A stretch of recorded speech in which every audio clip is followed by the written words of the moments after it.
I really hated the gatherings at the county club every few weeks. It seemed like they had a million excuses to justify some sort of frivolous party so that a bunch of rich people could get together and take ego trips. My wife, Sandra, loved to go and seemed to look forward to them. Unfortunately, the last year or so, she started drinking too much and sometimes ended up embarrassing herself or me. Sandra and I had been married for 24 years. We had 3 children, all in college. I met my wife when I was getting my MBA, and we seemed to hit it off from the start. Things started cooling down between us about 10 years ago, and I assumed it was natural. I would have appreciated a little more affection and a little more sex, but hated to push it. I pretty much resigned myself to the fact that the rest of my life would be less than romantic. I had a good job and made good money. In fact, it was great. Putting 3 kids through college took a big chunk out of the budget and savings, but we were still well off. Of course, Sandra didn't have to work and didn't want to. Her time was spent doing community work and social activities. My income was necessary to support that. She still looked good for her age. I think a lot of that was a result of many trips to the spa and beauty salon. I was sort of average, a little bulge around the middle and a little gray on the temples. I dressed well because of my job and my wife's love of shopping. I was good at my job, but not really happy. I was ready to try something new, something that I would enjoy and not have to worry about how much it paid. I also wanted to move somewhere else. The house was way too large for the 2 of us, and I hated the cost and time involved in keeping it up. My wife would not even consider discussing such ridiculous ideas. She wanted her big house, county club, and wealthy friends. At one such gathering, I wandered around the club, joining in little conversations here and there about stupid things. The night was getting old, and I was nursing my last drink for an hour or so. Sandra, on the other hand, was just getting up to steam. It appeared that she had been drinking a little more than usual, and it was showing. 8 or 10 of the local dowagers were sitting together having a cat chat as I walked up. The conversation seemed to be about sex. That was my signal to turn the other way. As I turned to exit the room, I heard my wife in a louder than normal voice. Hell, if it wasn't for Todd Mitchell, I would never have had any good sex in my lifetime. The group grew suddenly quiet. Some of the ladies had noticed me standing close by. As if clued by the lack of laughter, Sandra turned and saw me. The excess alcohol was definitely having an effect on her judgment. Robert, I didn't know you were standing there. You were not supposed to hear that, darling. I'm sorry. My bad. She followed that up with a few drunken giggles, like a little girl. The ladies sitting in the immediate area did not know how to react. A few of them walked away quietly, and the rest just sat without talking. Sandra was looking at me with a silly smirk on her face, like she just did something mischievous. I placed my glass on a nearby table and slowly left the room and the club. I didn't go home. I went to the airport, and 30 minutes later was on a commuter flight to Reno. I liked Reno far better than Las Vegas. My relationship with Sandra now became a lot clearer. I was able to understand things that had eluded me before. A weekend in Reno would help clarify a few more things. I turned my cell phone off. I had no trouble getting a room at one of the casinos. I opened an account for $20,000, and the comp room quickly followed. Interesting thing about the casino accounts, since they are not banks, they are not under federal regulations, and no reports are required to the government. If you win big bucks on a slot or at Keno, it must be reported, but anything you deposit in your account is not traceable. I was not really interested in gambling of any type, but I did like their banking setup. By the time I woke up, it was noon on Saturday. I was analyzing my situation over a burger and fries. I liked Reno. The climate was comfortable because of the high altitude. Because of the gaming, there were a lot of other reasonable services available close by. I had to take a walk down by the Truckee to pay my respects to all the broken marriages. I wasn't planning on a Reno divorce, but I might like to add my ring to the river at a later date. Going back to the hotel/casino, I passed a realtor's office with lots of pictures in the front display window. All of a sudden, a condo in Reno started to make sense. After an hour in the office and 2 hours driving around, I found a small furnished unit that I really liked. The trouble was, I couldn't buy it while I was married. Luckily, I was able to swing a discreet lease-to-buy agreement with a big deposit. The big deposit was my idea, and the seller loved it. One of the best decisions I made early in my marriage was to manage and control the family finances myself. Sandra did not have a knack for figures or banking. She was more than happy to let me pay the bills as long as she could spend the money. I treated myself to a beautiful sushi supper that evening. Before going to bed, I deposited another $10,000 from my Visa card into the casino fund. I hated paying the cash advance fee, but figured in this case, it was worth it. I was up bright and early the next morning and was able to catch breakfast in the casino restaurant. Eggs, bacon, hash browns, and toast hit the spot. I was trying to kill time with my second cup of coffee when I noticed my waitress had a big shiner. She was trying to hide it by combing her hair forward, but it wasn't working. She was a nice-looking girl in her mid-40s. I watched her flit from table to table, doing her best to keep everyone happy. I got the feeling that this was something new to her because she was trying too hard. An experienced waitress would have been a little smoother and more confident. She seemed determined to do a good job, and I admire that. Your name tag says Donna. Is that your real name? No. My name is Dora, but Donna was the closest tag they had. Well, Dora, I will have one more cup of coffee, and I promise to leave a big tip if you tell me about the black eye. Why don't I pour you a refill, and you can leave a smaller tip, and I'll ignore your question. Fair enough. It was rude of me to pry. I already had the key to the condo, so I decided to get a few things to set up housekeeping. First stop was down the street at the Silver Spur used car lot. I grabbed a Focus sedan with more miles on it than I care to mention. It wouldn't be too good for a long trip, but okay to run around in. I guess I could have rented, but I was planning on coming back on a regular basis for a while. For a couple $100, I was able to get all I needed to live comfortably, including a few changes of clothes. The rest of the day, I spent opening accounts at several casinos. I wrote checks made out to the place I was at. The money went into my account and disappeared. No audit trail. By the end of the day, I had deposited $60,000 at 4 different casinos. I got a small spiral notebook I could carry in my pocket and enter the amounts, date, and casino name. This was a chronological record of the money I lost gambling over the weekend. Of course, I hadn't bet a dime, but who was going to challenge me?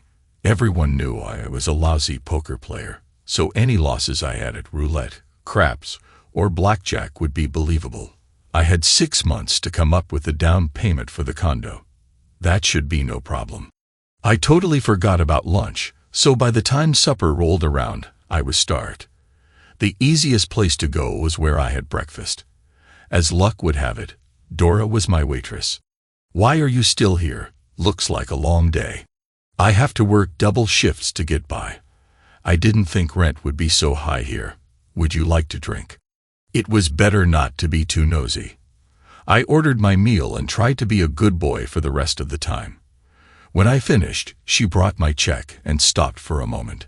I'm sorry for being so short with you this morning. I am having a hard time getting used to being here, and I am a little self-conscious about the eye. It was a parting present from my husband when I told him I was coming here to get a divorce. It's not the first one, but I hope it will be the last. Thanks for the nice tip at breakfast, by the way. It helps. She smiled as she walked away, but it was a sad smile. I thought about her the rest of the night. That night, I concluded that there was not much more I could do right away. I had to get home to take care of a few things before I could set up anything else here. I had no trouble getting a flight lined up for the return trip, but was unsure what I was going to do when I got there. Dora was working the next morning, and I was able to get one of her tables. I stopped her when she dropped off the check after the meal. I have a small problem, and I was wondering if you could help me out. I have to leave today and won't be back for a week or so. I need someone to house sit for me. It's a 2-bedroom condo, so you wouldn't have to worry about any living conflicts. Could you possibly help me out? It will be for at least a couple of months. Are you serious? No strings attached. I hate to leave the place alone. 90% of the time it will be just you. And when I am here, I will stay out of your way. Promise. I really didn't care if somebody broke in and cleaned the place out. There wasn't that much to lose. I couldn't let Dora know that. Okay, is it within walking distance of the diner? It is pretty close, but I am leaving you my car also. Make sure it always has gas for when I come back. I will call you ahead of time. There is a machine on the phone. Dora just stood and looked at me. I think she was afraid that it was a setup. I didn't have time to convince her otherwise. Here's the condo key and the car key. The car is parked at the condo. It is a dark blue Ford Focus. Here is the address for the condo. If you don't feel comfortable about it, don't go. I will pick up the keys when I come back next Friday. I wrote the address on a napkin and handed it to her. She took the napkin and keys and just looked at me. Dora, don't worry about it. If you do, it's fine. If you decide not to, it's still fine.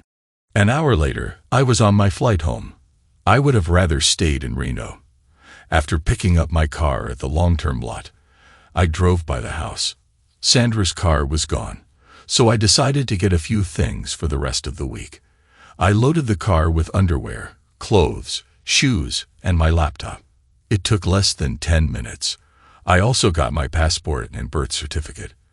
The company had several kitchenette-type units on consignment. My position authorized me to use one of them as I saw fit. I reserved it for the next 2 weeks. I put the laptop battery on the charger and then called my eldest son, Jason. I told him that his mother and I were having some domestic problems and I would be tied up for a while. I asked him to explain it to his sisters and tell them not to worry. All 3 of them were at Auburn. I got a group discount, but still had to pay out-of-state tuition. At least I could afford it. I hung up, put the cell phone on a charger, and hit the shower. The only thing I got to eat on the plane was a bag of peanuts. I was looking forward to a nice supper. Monday was a busy day. Before doing anything else, I went to the bank and got a second mortgage on the house, a big one. I now owed more on the house than it was worth. By the end of this month, that would change. I contacted Auburn directly from the bank, and we reached an agreement on prepaid tuition for the kids. The bank wired $240,000 directly to the school. That left me with a cashier's check for just over $200,000 to take to Reno. I cashed in 2 CDs, paid the penalty, and closed out the money market account. I decided to leave the credit cards alone until the end of the month. By that time, I was late for work. My faithful secretary was waiting with black coffee and a silly grin. "Good morning, Mr. Terrell. Are you going to tell me about what happened at the county club Friday? Or am I going to have to believe all the rumors?" "Emily, the rumors are all true. Anything else you need to know?" Without blinking an eye, she responded, "What do you want me to do?" "To help. Get me everything you can on Todd Mitchell. I think he used to work here, but I am not sure. Arrange to have all my scheduled work done by some of the staff, and don't give them a reason why. Any appointments or meetings I have set up should be shifted also. Any questions so far?" I got a big smile and a thumbs up from Emily as she left the office. I had originally figured it would take me several weeks to arrange my affairs, but now I see that it could all be done in a week. I called my lawyer and arranged an immediate appointment. On the way out, I informed Emily that I was not taking or responding to any phone calls from my wife. Security was not to allow her in the building. Jerry Proctor was a friend of mine from college. We liked each other, but Jerry never did like Sandra. I figured he would be the perfect guide to handle my divorce. "I was at the country club Friday, Robert, so I think I know why you are here." "You are right. I am not being a smart ass, Bob, but it is about time." "You are right again. I figured as long as I wasn't being publicly humiliated, I could stand it. That ended Friday. I need access to all of your accounts and a couple of powers of attorney. I'll have my girl prepare everything and then give you a call. Anything special I should be aware of? Well, Jerry, I am afraid the trauma of what happened Friday triggered something in me. I find that I have become addicted to gambling. I spent the weekend in Reno and lost thousands and thousands of dollars. I am going back next weekend, and I am afraid it will be worse. Gee, good buddy. That is terrible. I assume you are keeping some kind of record or documentation of all of these losses. Jerry had a big smile on his face. I have, and I will. I guess it would be a good idea if I send you copies of everything. Most definitely. You know, Bob, I don't think we should talk about this anymore, do you? You are right. Do you need anything else? I'm good, Bob. Get the hell out of here and take care of business. Take this financial worksheet with you. Fill it out and bring it back when you come in to sign those forms tomorrow. I got your back, buddy. It was about that time. I realized I missed lunch. Emily had a nice little sheet waiting for me with information about Todd Mitchell. She recommended I speak to Wilma Grimm in the personnel department before doing anything else. Wilma had been with the company forever. She ran a tight ship and did a good job. She always wore a business suit and always had her hair in a tight bun. Her confidence made her a little intimidating to anyone who met her. If Emily wanted me to see her, it must be important. Good afternoon, Mr. Terrell. Have a seat. She was trying to put me at ease, but it wasn't working. It was like being in a room with a nun teacher. I was a grown man, in an important position, and I was in awe of this woman. She shut her office door. Emily gave me a rundown of what is going on. I don't contribute to office gossip, but I do deal in facts. Todd Mitchell came to me in confidence 3 years ago. I swore I would not tell anyone what was discussed at that time, but it appears I cannot keep that promise. If at any time you are offended by something I say, please get up and leave, and our discussion will be ended. If you don't like what you hear, do not get mad at me. I am just giving you the facts. Do you understand, Mr. Terrell? Yes, I understand.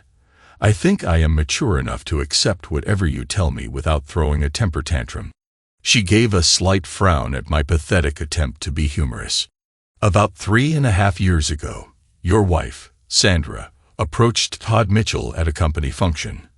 Drinking was heavy that night, and before the evening was over, Todd and Sandra were having sex in one of the private offices. Todd was going to get married the next month. Sandra threatened to tell his fiancée unless he continued to meet her for sex. He was hoping that after he got married, she would leave him alone, but she didn't. She was forcing him to have sex with her for several months under the threat of exposure. In desperation, he came to me for help. Of course, he had to tell me the whole story. Naturally, I could not in good conscience tell you or anyone else. The best solution I had was to transfer Todd to another office. After his relocation to Dallas, Sandra left him alone. Todd never told his wife about the problem. Any questions? It looks like Mr. Mitchell was as big a victim in this fiasco as I was. I was contemplating some type of retribution, but that seems a little foolish now. Any recommendations, Ms. Grimm? Now that you know, you have the power. I think you should just let it die. Todd Mitchell is a good employee and an asset to the company. Don't screw him up over something your wife did. Thanks for your time. I think you were right. Being forced to have sex with my wife is punishment enough. As we got up, Wilma smiled. By the way, it is not Miss. I have been married for 32 years. It was hard to imagine Wilma Grimm naked in bed with a man. However, maybe when she lets her hair down, she turns into some kind of sex goddess. All of a sudden, I found myself thinking of a dominatrix and decided to mentally change the subject. I had more important things to worry about than Wilma's love life.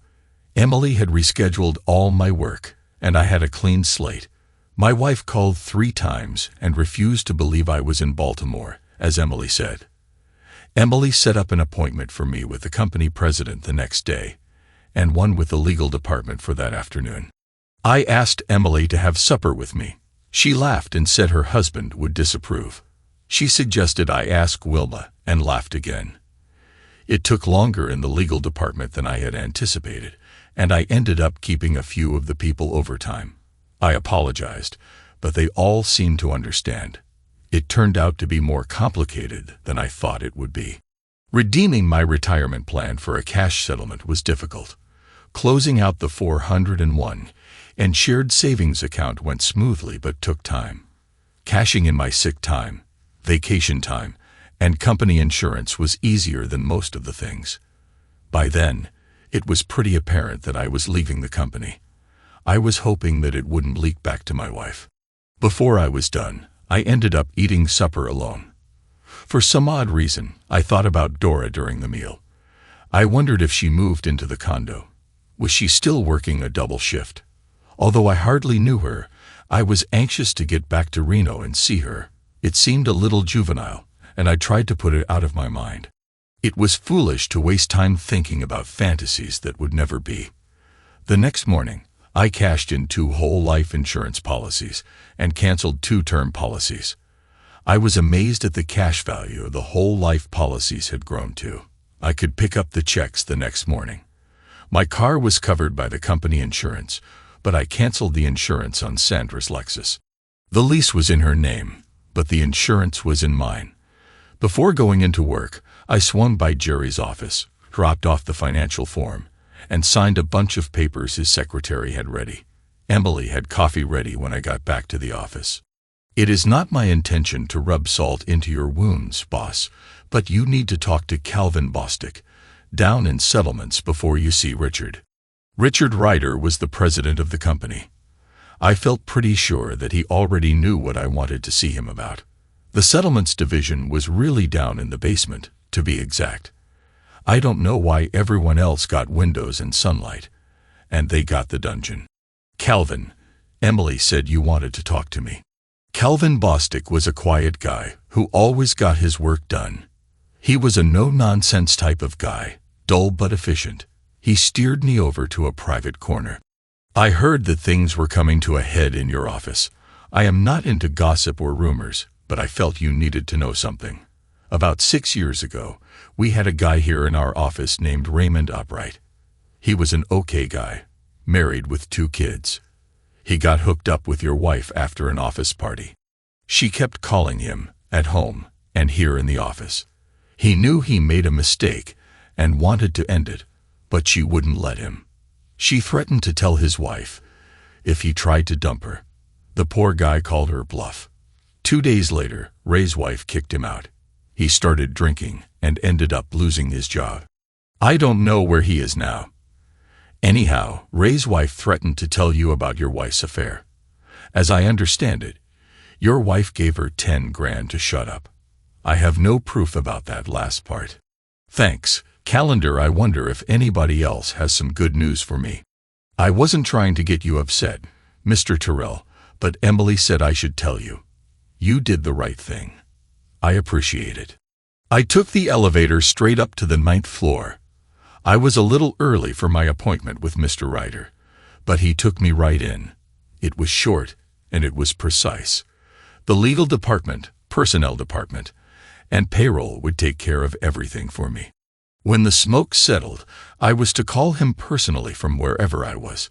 He gave me a card with his private cell number on the back. There were no promises, no regrets, and no nonsense. Although things were wrapped up on one hand, they were kept open on the other. I gave him a simple nod and left. I hadn't spoken a word. Emily was all smiles when I got back to the office. She handed me the usual cup of coffee. I smiled back and said, "Get me a flight to Reno for Thursday morning, with a 2-hour layover in Dallas."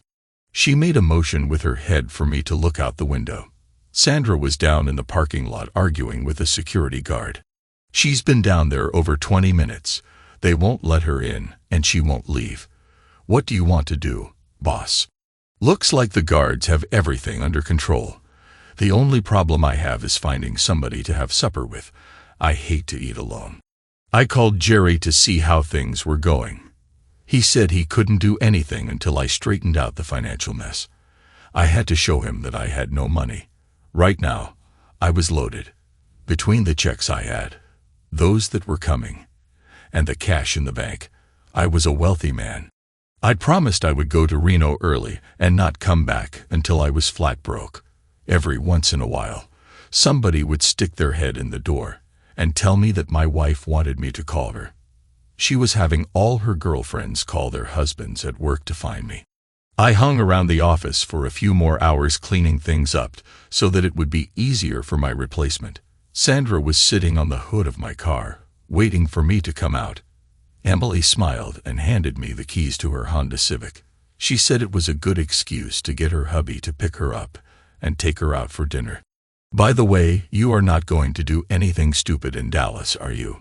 No, just tying up some loose ends. No vengeance, I promise. I drove to Allentown and had my supper at the Outback. I was back in my apartment before midnight. The next morning went fast. I signed more papers for Jerry, closed all the bank accounts, and canceled all the credit cards. I even arranged to have all the utilities turned off at the house the next week. I picked up checks at the bank, insurance company, and at work.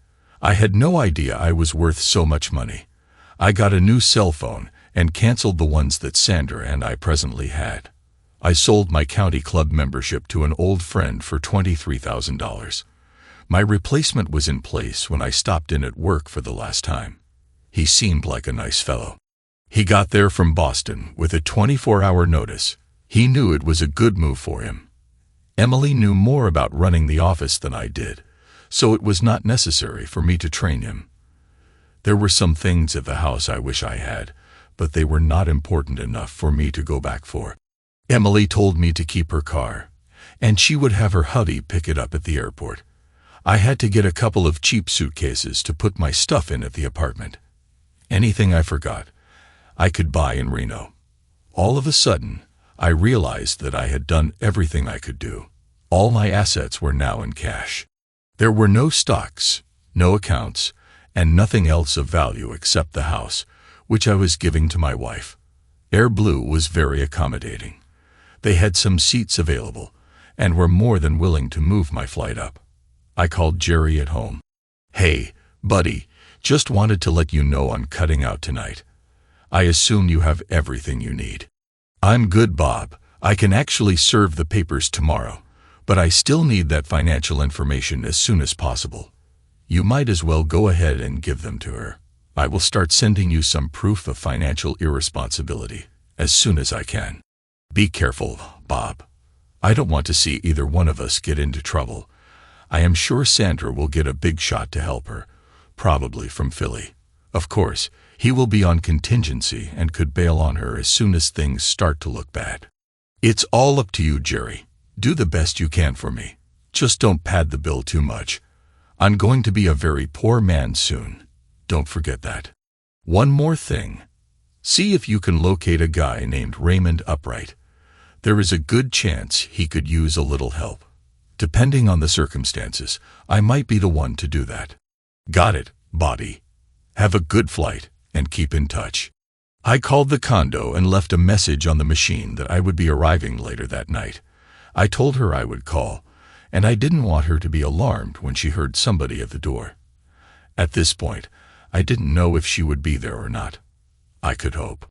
It was odd that I didn't even know this lady, and yet I was hoping to have a relationship of some sort with her. At this point, just having her as a friend would be fine. Her situation made her vulnerable, and I didn't want to seem like I was taking advantage of it. I arrived in Dallas early enough to have a comfortable breakfast. I was waiting in Todd Mitchell's office when he came in. I could tell he wasn't happy to see me. Mr. Terrell, I would like to say it is nice to see you, but I would not be telling the truth. I think we both know that. Relax, Todd. I hope you don't mind my being a little familiar. I am not here to bust your chops. I just wanted to let you know that I understand the situation you were in a while back and that there are no hard feelings. You could have done that on the phone. I know, but it was on my way, and I felt it was worth my time to clear the air. I don't understand. Why would you want to do this? I am the one that screwed up. I should be apologizing to you for what happened. You didn't do a darn thing wrong. I was young and foolish and made a terrible mistake. To this day, I am too ashamed to even tell my wife. You were partially to blame for what happened, Todd, but I feel that most of the problem was caused by my wife. What she did created problems for you, and now for me. I am not saying that you were completely innocent, but it was not entirely your fault. I don't want you to carry around any more guilt than you have to, because my loving wife was unfaithful. That's very generous of you to say. I don't know what to say or what to do in return. I reached over and handed him one of Jerry's cards. Later today, give my lawyer a call. There is a possibility that he might ask you to do something for me. It will be very discreet. He might say that he needs nothing at this time. At the most, I expect he will ask for a notarized statement confirming the affair. I promise that it will not get back to your wife. I got up, and we shook hands. It felt odd since this was one of the men who cuckolded me, but I thought it was appropriate.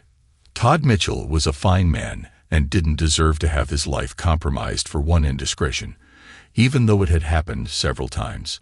An hour later, I was back on my flight to Reno. I was trying to figure out what I did wrong. I worked hard to provide my wife and children with everything they could want or need. I think I did a pretty good job. It seems that while I was making sure everyone was being taken care of, I was neglecting my wife. When faced with problems like this, we all try and determine why it happened. In my case, I usually figure out that I was somehow to blame. I can accept that, but as the circle comes round, I am forced to confront Sandra's attempts to make a fool out of me. That cannot be accepted or condoned. If she had been discreet, I probably would have let it all slide and forever blamed myself. She wasn't discreet, and I will not blame myself. The evening ended on a high note. When I landed at Reno/Tahoe International, I was pleasantly surprised to see Dora waiting at the baggage pickup. She had on jeans and a light blue Oxford shirt. It was the first time I saw her in anything other than a uniform. It was not my intent to have her pick me up when I called. I simply wanted her to know I was arriving. Good evening, Dora. I wasn't expecting you. I figured since I had your car, it was the least I could do. You're not working. No, I was able to cut back because of your generous offer. Oh, I wasn't being generous. I was just trying to figure out a way that I could be alone with you. And just what are you going to do to me when you get me alone? I don't know yet. I haven't planned that far ahead. Any suggestions? As I pulled my bags off the turntable, I noticed Dora blush a little. I figured it was time to back off before I scared her away. I felt that she was baiting me a little when she asked the question, and that was a good sign. 30 minutes later, we were back at a newly decorated apartment. It was just little touches that didn't cost much but made a difference in the ambience of the whole place. To thank her for fixing up the apartment and picking me up at the airport, I sprung for 2 prime rib dinners. I think Dora enjoyed the wine more than the beef. How's the divorce coming? Not worth a darn. I still have 3 weeks to go before I can apply. You need 6 weeks to establish residency. From what everybody said, I thought this was going to be a piece of cake. I think I would have been better off doing this from home. Why didn't you? Dora sat for a while. She played with her food a little and then looked up. Getting away from Tony was more important than getting the divorce. The divorce is just a piece of paper. That won't protect me from any more beatings. I think I used the divorce idea just to justify coming out here. It didn't matter where I went. The important thing was that I went at all. What Dora said made sense to me. I guess getting divorced from Sandra seemed important at first, but now I wasn't sure. All I really wanted to do was keep her from profiting from the marriage. Unless I was planning on getting married again, it didn't matter. I had no inclinations that way. The rest of the evening was spent chatting about more mundane things like hobbies, movies, and books. Dora didn't have any children. I didn't ask why. We slept in our separate bedrooms that night. Dora had left for work before I even got up. There was fresh coffee, and that was all I needed. I was still full from last night's feast. After a quick shower, I got down to business. Jerry, how's my favorite lawyer? There was a sigh on the other end of the phone. Not worth a darn, Robert. I got bad news for you. Promise you won't shoot the messenger. Oh crap, I have only been gone 1 day. What the heck happened? Sandra has stirred up the pot. She found out about the bank accounts and other stuff. After calling the police, she got a restraining order against everything in the world. All of your accounts are frozen, even though they are empty. You can't come near her or the house. You cannot take anything from the house. You cannot contact your children, even though they are legally adults. Most of the stuff is crap, but it will take a ton of time and money if you want to straighten it all out. She contacted the Securities and Exchange Commission about your 401 retirement accounts. Somehow or other, she has the IRS looking into things. Jerry, I don't know how to tell you this, but I don't want any part of any of it. I am out. Do you understand? I was a bit overwhelmed. I guess you mean you won't be handling the divorce for me. You got it, buddy. For your information, she also hired a private detective to track you down. I wonder how she is going to pay for all of this. Don't know, and I don't care. Remember, if the cops or feds ask me where you are, I will have to tell them. I am not going to risk my career for you, even though we are friends. I understand, Jerry. Protect yourself. I'm going to make some adjustments on my end. I won't call you again for a while.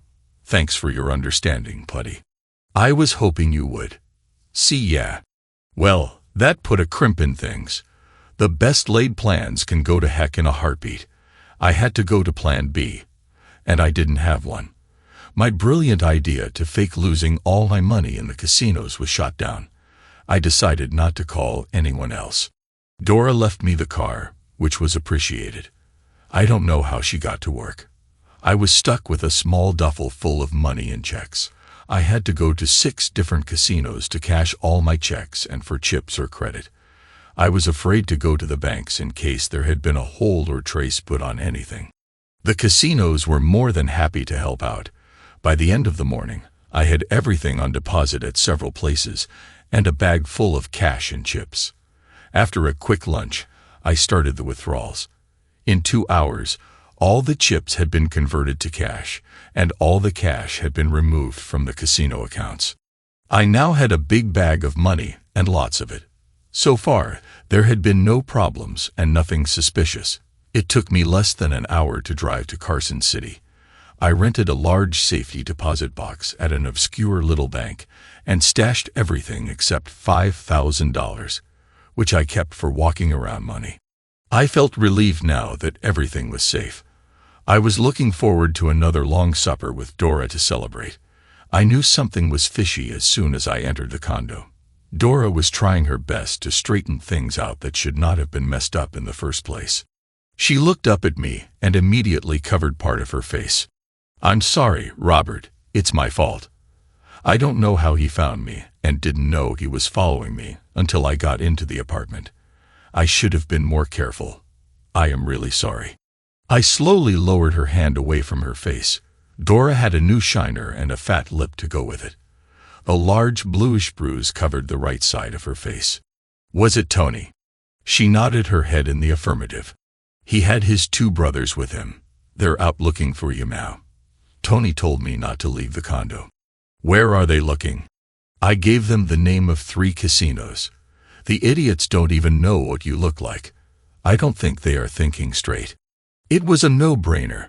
We couldn't stay, and we couldn't call the cops. We left everything, started driving west, and spent the night in a small off-road motel in Grass Valley. It only had 1 bed, but I was a gentleman. I brought some takeout back to the room and got some makeup for Dora. She tried her best to cover up the bruises, but it still looked terrible. She kept apologizing to me all night. I was relieved when she finally fell asleep. We drove into Sacramento the next day and got some clothing and personal items. I had no idea when we would be able to get back to the condo. I had the Grass Valley Motel for 2 more nights. Dora and I spent the next few days getting to know each other. There was no sex and no innuendos. I felt more comfortable with her after 3 days than I did with my wife after 24 years. When I wasn't talking with Dora, I was worrying about all the other things that were happening. I was afraid to take Dora back to the condo in case Tony would find her. I was afraid to go back to the condo myself in case somebody was looking for me. But I carelessly left my laptop, passport, and other personal papers there. I had a stupid idea that they were important to me, and I had to get them. Real stupid. I only knew Dora a few days, but I decided I had to trust her. We were both in the same boat as far as spouses were concerned. Have you ever been to Mexico? No. Are we going to go to Mexico? Robert? I don't know. Look, in case things don't go well, I want you to do something for me. I don't want you to get in trouble, and I want to keep you away from Tony. Robert, you don't owe me anything. You did more than enough already. I'll be fine. Well, I am not sure how things are going to go for me. I had a lot of money stashed away. It's not dirty money, but I am hiding it from my wife. If something happens to me, you will have to retrieve the cash for me. Who is after you? You haven't said anything about that. Did you do something illegal? Look, there are several federal agencies looking for me and a private detective. I am sure the local police will be called in to help if necessary. All I am trying to do is hide some money from my wife. She is trying to make it look like I am doing something illegal. What am I supposed to do with this money? I was thinking about that. Go to Guadalajara and wait for me. Use whatever money you need to get by until I get there. How will you find me? Go to the Libertad market for coffee every morning. I will find you. It is very large, but I will find you. When am I supposed to do this? When you figure out I am in trouble. Why don't I just do it now? Be patient. I'll take you with me. I would rather take you with me than go separately. I'd feel better if we went together. Why can't we both go now? The conversation was starting to get redundant, so I ignored her. I didn't mean to be impolite, just anxious to move along. 2 hours later, we were over the pass and in Carson City. Dora's name was put on the access for the safety deposit box, and she got her own key. When we got back to the condo, I parked a half block away. The complex had a lower-level parking area under the units. It was open to the outside but covered. I told Dora to wait in the car until I was sure there wouldn't be a problem. What sort of problem? I had no idea. The way things were going lately, anything could happen, and it did. Robert Terrell. Turn around. He was a little man, sort of wiry. The long leather coat he wore made him look weird instead of sinister. He wasn't menacing enough to pull it off. The large black automatic in his fist was, though. Do I know you? A big smile crossed his face, as if he was proud to identify himself. My name is Laszlo. Your wife sent me. Okay, what can I do for you? I need your wedding ring and your wallet. I can understand the wedding ring, but why the wallet? I have to make this look like a robbery. Make what look like a robbery? Your wife hired me to kill you, Mr. Terrell. I hope she paid you up front because she doesn't have any money. What do you mean? That was the end of the conversation. From across the parking area came 3 large Italians who did look nasty in their long leather coats. Bobby Terrell, we want to talk to you. Tony was one loud dude. The intrusion caught Laszlo by surprise. He turned to face the 3 of them when one of them noticed the gun in his hand. All 3 of them were reaching into their coats as I dove across the concrete barrier leading to the outside of the parking area. Laszlo lost all interest in me for the moment.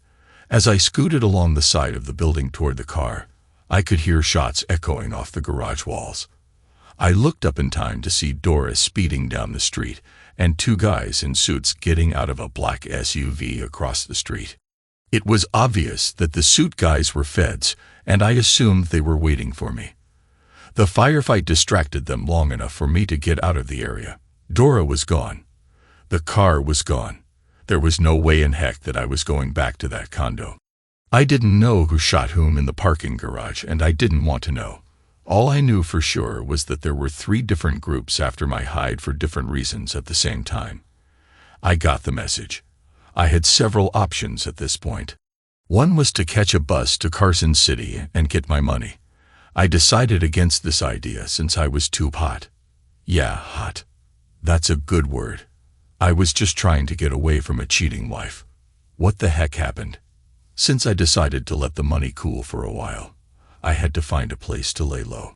I still had over $4,000 in my pocket. That would hold me for a while. Why was my wife trying to kill me? I guess she didn't realize there was no longer any insurance money. I figured she was smarter than that. I made a big mistake. I took the bus to San Francisco. $1,000 does not go far in the city, by the way. The first 1,000 got me an SSN and an ID, so I could at least get a job. I found a room with a bath down the hall and a job waiting tables in a low-profile restaurant. After about a month, I was earning enough to support myself and getting to be a pretty good waiter. Some customers were actually requesting my tables. I had not been making the payments on my cell phone, and the service was terminated. I hadn't used it since I left Reno. It only cost me a few bucks to get a new prepaid service and about 50 minutes of airtime. I wanted to call Dora, but I had no idea where she was or how to get in touch with her. I decided to call Jerry. Hey buddy, it's Robert. Just thought I'd get an update from you. Body. Good to hear from you. Things are still fouled up, but not like you would think. Where the heck are you? None of your darn business where I am. Last time I talked to you, I was inundated with nasty people, all wanting something. Am I still a wanted man? Well, most of that nonsense went away, especially after Sandra was arrested.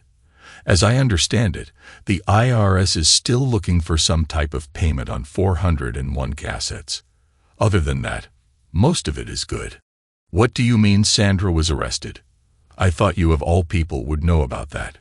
Ever hear of a guy named Lester Laszlo? Yeah, I met him once, briefly about 3 months ago. He was trying to bump me off when we were interrupted by some other guys who were after me. While they were arguing about which one of them would get a piece of me, I slipped out the back door. How does he fit in? Sandra hired Laszlo to kill you. Laszlo got shot up pretty bad out in Reno and sang like a bird to the police. He claimed Sandra was going to stiff him on a $10,000 contract, so he ratted her out. Believe it or not, the cops bought it and brought her up on charges. She can't make bail, so she is waiting out her trial date in the clink. Jerry, I would love to help her out if it wasn't for the fact that she tried to have me killed. I think that her parents should be able to help her with bail, but I sure as heck won't. Let me see what I can do, buddy. Nobody seems to be that interested in you at the present time. Do you want me to start the divorce again? I think we have pretty good grounds this time. Might as well. A divorce would be nice, but I don't care one way or the other anymore. I guess it would make things cleaner. I kept all the other paperwork. I think I can still use most of it. Oh yeah, forgot to tell you. Your kids all came home when Sandra got in trouble. They were concerned at first, but lost interest fast when the facts came out. They want you to call them and let them know you're okay. I'll get in touch with them as soon as I can. How did your money laundering scheme work out? Not worth a darn. I lost control and lost contact. I'll try and check on it next week. Jerry, sometimes the best darn plans in the world are just not good enough. Okay. Keep in touch, buddy. One more thing, Jerry. Did Sandra ever say why she wanted me dead? Not that I know of.